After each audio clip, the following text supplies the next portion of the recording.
하나님께 큰 영광과 찬송과 감사를 올려드립니다. 찬양대가 이렇게 선 게 언제만인지 앞으로 빈자리 가득 채워서 앉으시고 찬양하게 될 날이 속히 오게 되기를 간절히 바랍니다. 이제는 예배를 회복할 때가 되었으니까 여러분들 가정에서 예배하는 분들도 또 용기를 내셔서 예배당에 오셔서 예배하시도록 함께 힘써 나가기를 간절히 원합니다. 하나 여쭤보겠습니다. 지난 주일날 기도해야 된다고 우리 말씀을 나눴죠, 그죠? 어떻게 한 주간 동안 기도하는 마음으로 사셨나요? 네. 바울 사도께서 9절 말씀 시작하면서 내가 기도하노라 이렇게 지난 주일 설교 제목이었죠. 바울은 기도로 사셨습니다. 그리고 빌립보 교회도 기도로 세워졌다 했습니다. 그런데 여러분, 기도의 모범을 보이신 원조는 예수님이십니다. 메시아 사역을 하실 때 새벽 미명이면 산에서 기도하셨습니다. 십자가를 앞두고는 겟세마네 동산에서 얼마나 간절히 기도하시는지 막 땀방울이 핏방울이 될 만큼 간절하게 우리의 구원을 위해 십자가를 앞두고 기도하셨습니다. 그리고 심지어는 십자가 위에 달리셔서도 그 7마디 말씀 중에 기도가 들어있지 않습니까? 그러니까 주님은 우리에게 어떻게 기도해야 될 것을 알려주신 것입니다. 아마 보셨을 겁니다. 엊그제 어느 뉴스를 보니까 어떤 프랑스 미식가 얘기를 하면서 보도가 나왔는데 그 프랑스 사람 이름이 너무 길고 어려워가지고 그냥 뺐어요. 그 하여튼 프랑스 미식가가 오래전에 이렇게 말했다고 합니다. 당신이 무엇을 먹는지 나한테 말해주면 내가 당신이 어떤 사람인지를 말해주겠다.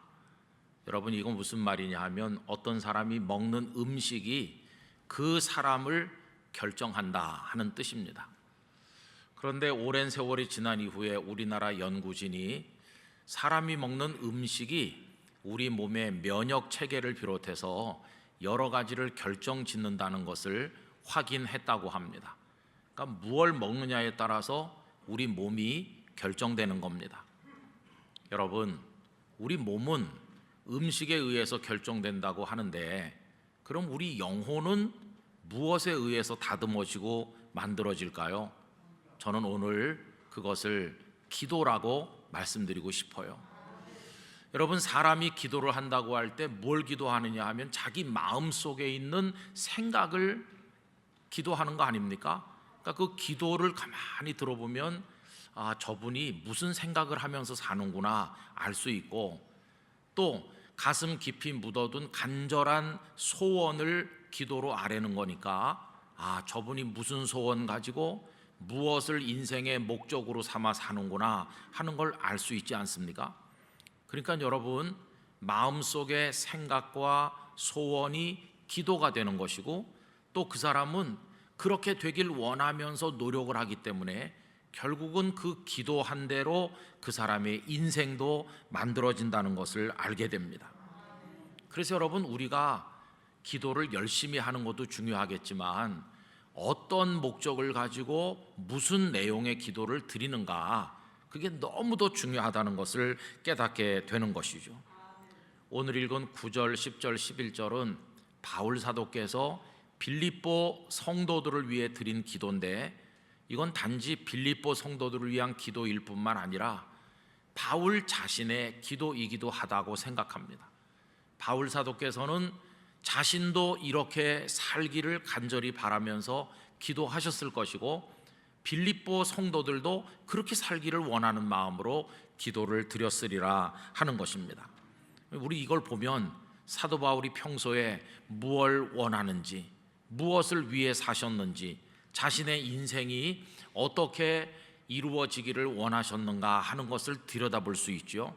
자, 그러면 이제 오늘 이 말씀을 통해서 바울의 기도를, 그분의 생각과 소원을 들여다보려고 하는데 이 기도를 언뜻 읽으면 눈에 이렇게 금방 잘 들어오질 않습니다. 그래서 조금은 분석적으로 읽으려고 하는데, 이 기도의 목적이, 그 기도를 드린 결과가 어디에 나타나 있느냐 하면 11절 끝에 나옵니다.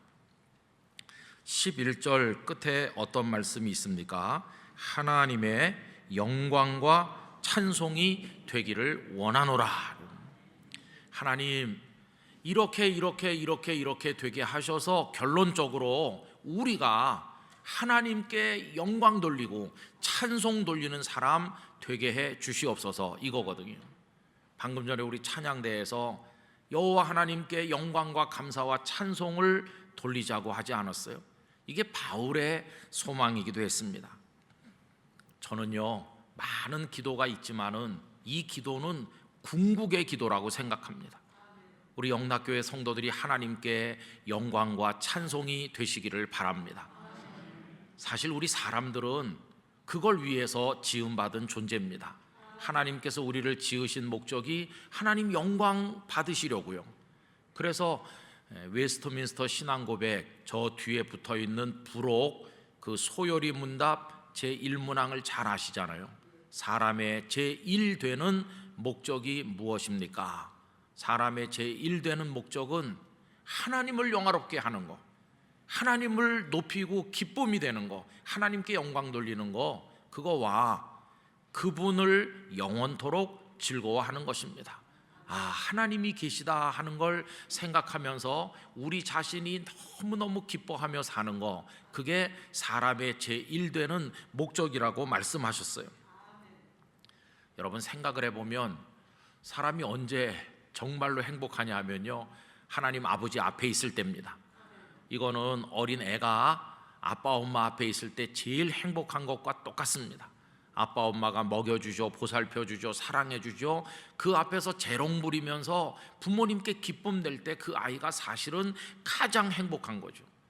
그런데 이 녀석이 부모 품을 떠나면 당장 삶의 위험이 닥치고 살 수 없게 되잖아요.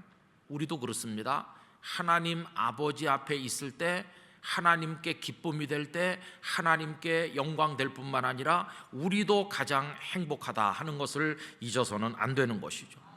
그런데 여러분, 처음 사람인 아담과 하와는 이거 지키지 못했어요. 그들은 하나님께 기쁨이 되기는커녕 자기들이 하나님이 되려고 했어요.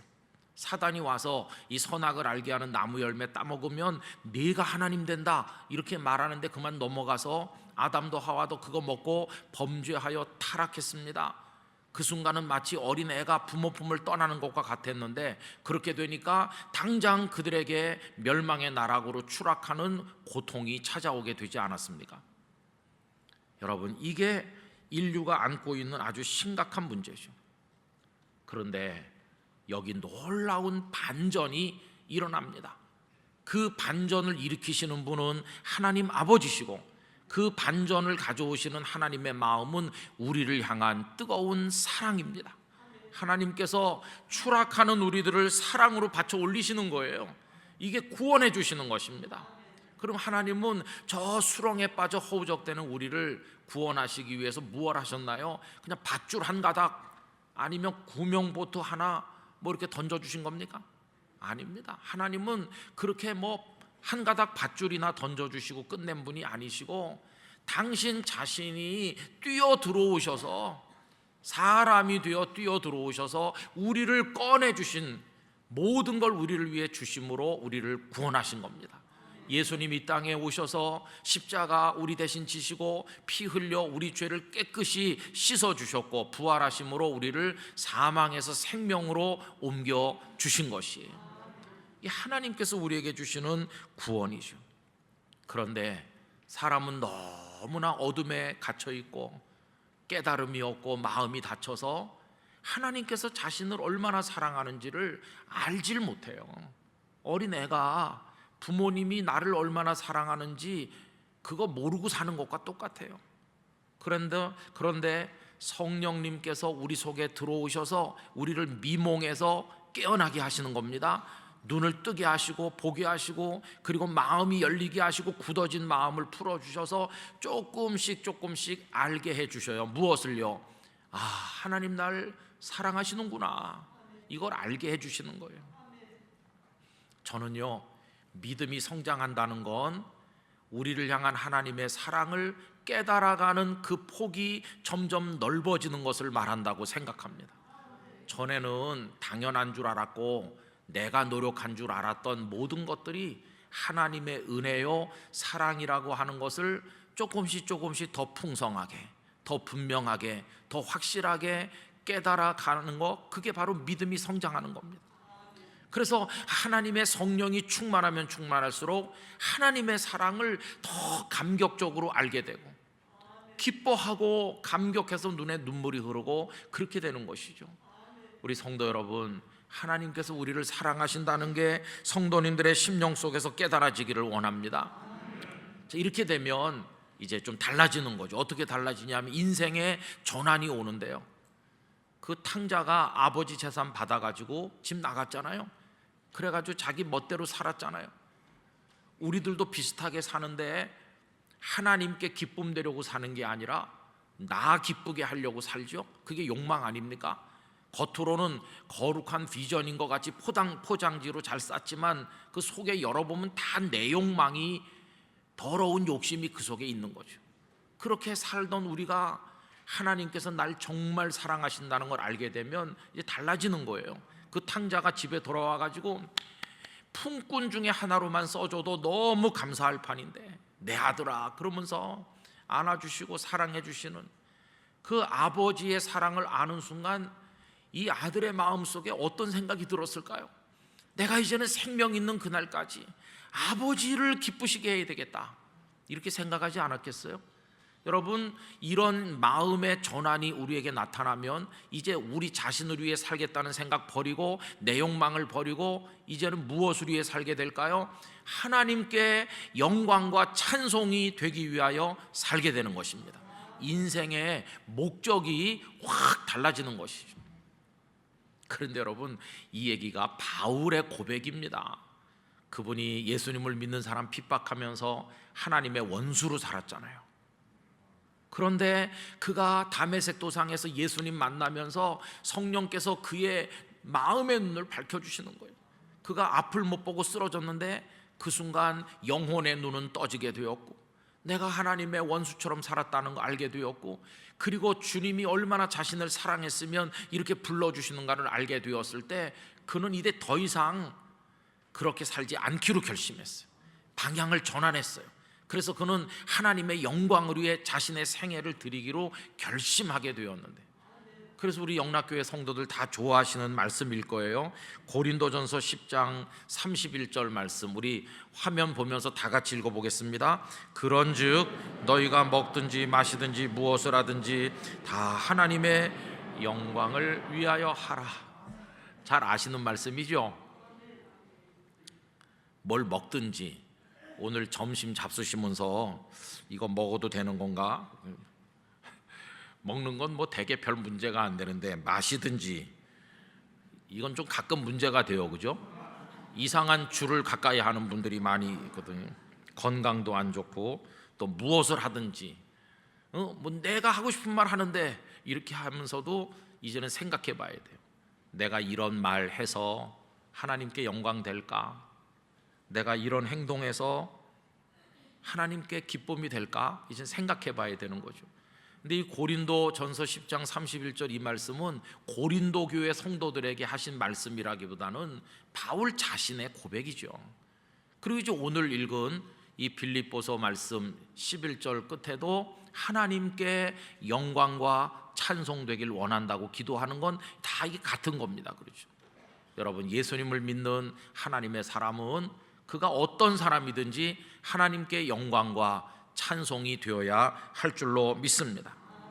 이제 우리 영락교회 성도님들의 고백이 되시길 바라요. 이제는 무엇을 먹든지 무엇을 마시든지 무엇을 하든지 이제는 하나님의 영광 위에서 하나님 저 그렇게 살도록 하겠습니다. 이런 결심 오늘 다시 한번 하시게 되기를 바랍니다. 그럼 이제 조금 더 질문을 이제 진행을 해가지고 어떻게 하면 하나님께 영광과 찬송되느냐 이렇게 물어봐야 될 거 아니겠어요? 이제 그 대답이 10절, 11절에 나오는 겁니다. 두 절 말씀 같이 읽겠습니다. 너희로 지극히 선한 것을 분별하며 또 진실하여 허물 없이 그리스도의 날까지 이루고 예수 그리스도로 말미암아 의의 열매가 가득하여 하나님의 영광과 찬송이 되기를 원하노라. 아멘. 이걸 이제 두 가지로 10절과 11절을 나눠서 생각을 해볼 수 있습니다. 하나님께 영광 되기 위해서 어떻게 해야 되나? 첫째는 10절, 지극히 선한 것을 분별하여. 여러분, 선과 악 사이에 섰을 때 어떤 게 악하고 어떤 게 선한 것인지를 분별하는 통찰력이 있어야 되는 거죠. 그래서 선한 쪽으로 선택하는 결단이 있어야 됩니다. 그래가지고 늘 선을 선택할 때 진실한 사람도 되고 허물 없는 사람도 되어가지고 그리스도 예수님의 날까지 계속 그렇게 살 때 하나님께 영광과 찬송이 된다는 것이에요. 우린 다 선택 앞에 서 있습니다. 아담과 하와가 그 사탄의 말대로 그거 따먹고 하나님이 되려고 시도를 할 것인가, 아니면 안 먹고 하나님의 말씀을 순종할 것인지 결정해야 될 기로에 섰던 것처럼 우리 모든 사람은 선과 악 사이에서 선택을 해야만 되는 거죠. 이때 선택의 기준이 뭡니까? 악이 아니고 선이죠. 그렇죠? 그러면 선의 기준이 뭡니까? 어떤 사람들은요, 목사님 제 양심을 걸고 이렇게 말하는, 그 양심 믿을 거 없어요. 옛날에 누가 말했는지 모르지만 양심엔 다 털이 나 있대요. 믿을 수 없대. 전 그게 무슨 뜻인지 잘 몰라요. 그렇지만 하여튼 믿을 수 없다는 말이에요. 양심을 걸고 이렇게 말하는 사람 보시걸랑 빨리 도망가시기 바랍니다. 성도는 자기 양심에 따라서 행동하지 않습니다. 왜냐하면 선한 분이 누구세요? 하나님이시잖아요. 그러면 선한 뜻은 하나님의 뜻이고, 하나님의 선하신 뜻이 어디 담겨 있나요? 여기 말씀 속에 다 있지 않습니까? 그러니까 내가 선과 악 사이에서 선택할 때 기준이 뭘까요? 이 하나님의 말씀인 거예요. 언제나 하나님의 말씀으로 그 방향을 잡으셔야 되는 거예요. 내 양심 이건 믿을 수 없어요. 자, 그렇게 하면 하나님의 말씀 우리에게 옳은 길을 가르치니까 그렇게 사는 사람은 당연히 진실한 사람이 되는 거예요.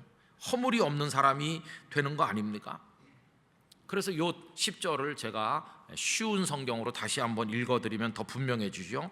선함과 악함을 구별하여 선한 것을 선택할 줄 알게 되어서 그리스도께서 오시는 날에 깨끗하고 흠없는 모습으로 서게 되기를 원합니다. 이렇게 말했어요. 이제 우리에게 중요한 것은 무엇이 선인가를 아는 것도 중요하고, 이제 그런 순간이 왔을 때 선한 쪽으로 나갈 수 있는 결단의 용기, 이제 그게 중요한 거죠. 하나님 앞에 기도하셔야 돼요.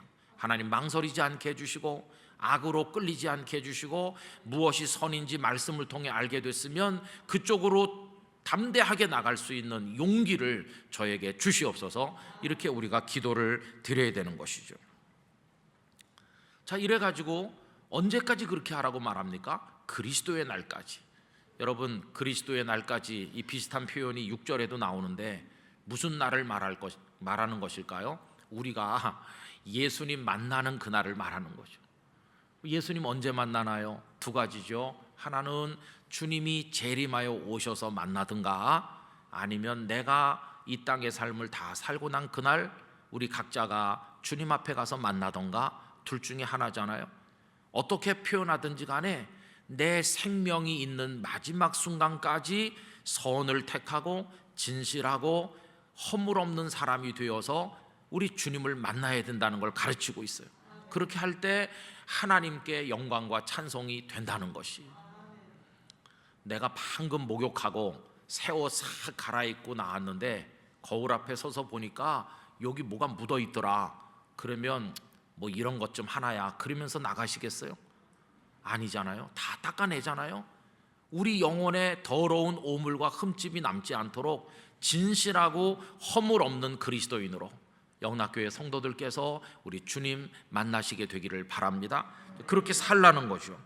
그 다음에 두 번째, 하나님께 찬송되기 위해서 필요한 건 이제 11절 앞부분인데, 11절 앞에 예수 그리스도로 말미암아 의의 열매가 가득해야 된다는 것이에요. 여러분, 의의 열매는 우리 다 아는 거죠. 그러면 예수 그리스도로 말미암아라는 건 뭡니까? 사람의 노력으로는 맺을 수 없다는 걸 말하는 거예요. 예수 그리스도로 말미암아는 예수님을 통해야만, 예수님의 은혜를 받아야만 의의 열매를 맺을 수 있다는 걸 말해주는 거예요. 그래서 이것은 너희가 노력해서 어떤 공로주의로 하라는 그런 뜻이 아니라, 주님이 우리에게 은혜 주시면 주님의 능력으로 의의 열매를 맺게 된다는 것이에요. 여러분, 의의 열매를 원하신다면 예수님께 뿌리를 내리셔야 됩니다.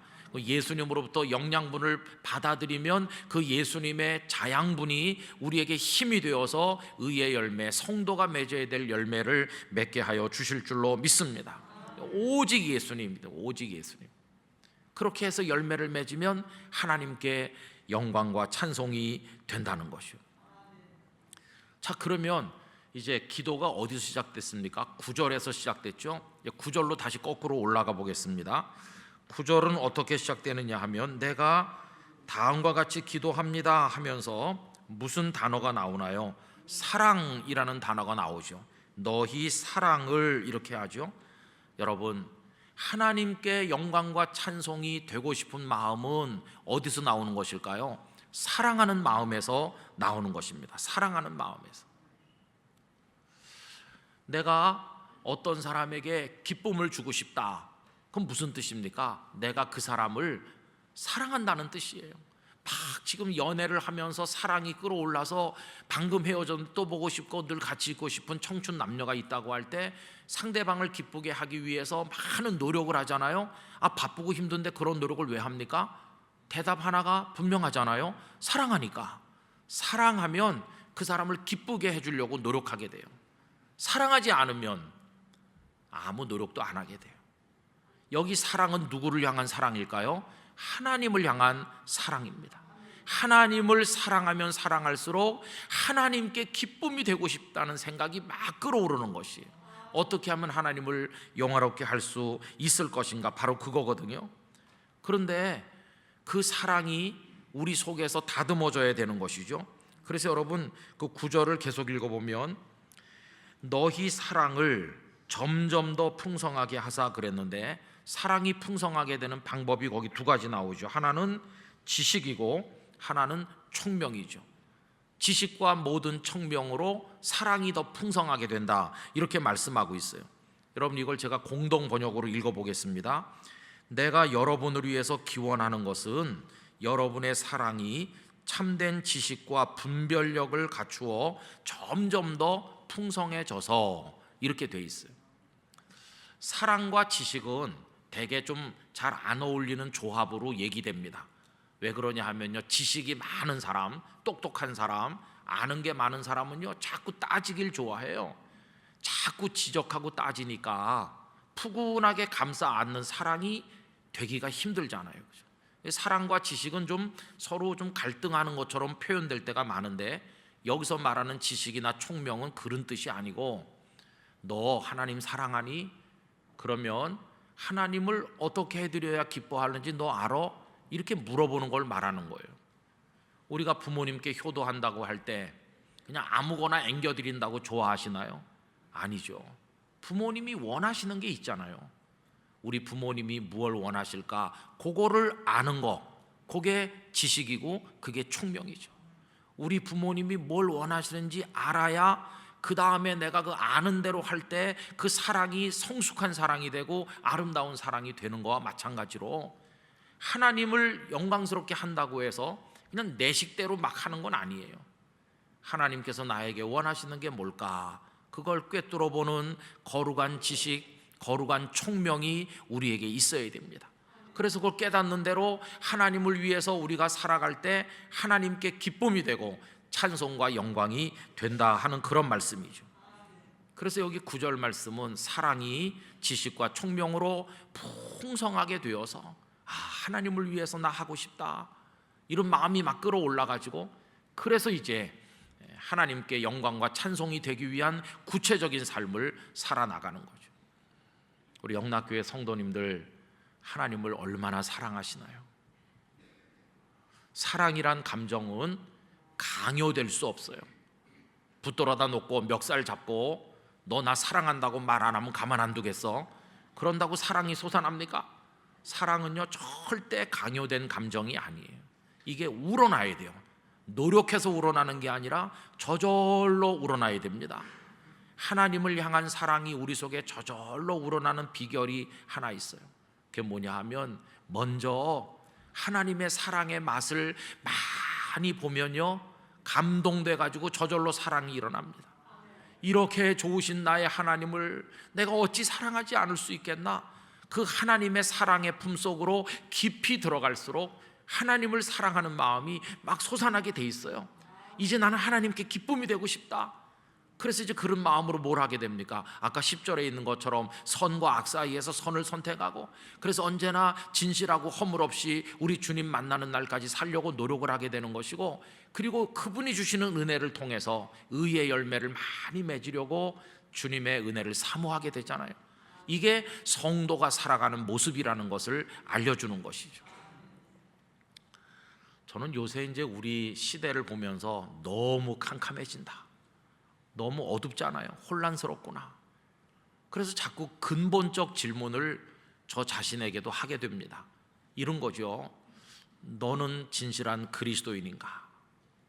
그리스도인은 어떻게 살아야 되는가? 이런 근본적 질문을 자꾸만 할 수밖에 없어요. 세상이 너무 어두우니까요. 여러분, 캄캄하면 그 속에 있는 게 보입니까? 안 보입니까? 아무것도 안 보이고 구별도 안 돼요. 아무것도 안 보여요. 지금이 그런 세상이에요. 근데 그 속에 군데군데 그리스도인이 있잖아요. 그럼 그리스도인이 눈에 보여야 되잖아요. 눈에 보이려면 뭔가 좀 달라야 되는데 그 손에 등불을 들고 있다면 보일 거 아니겠어요? 우리 영락교회 성도들이 이 아름다운 삶의 등불을 드시기를 바랍니다. 아, 저기 그리스도인이 있구나, 이렇게 보여져야 되잖아요.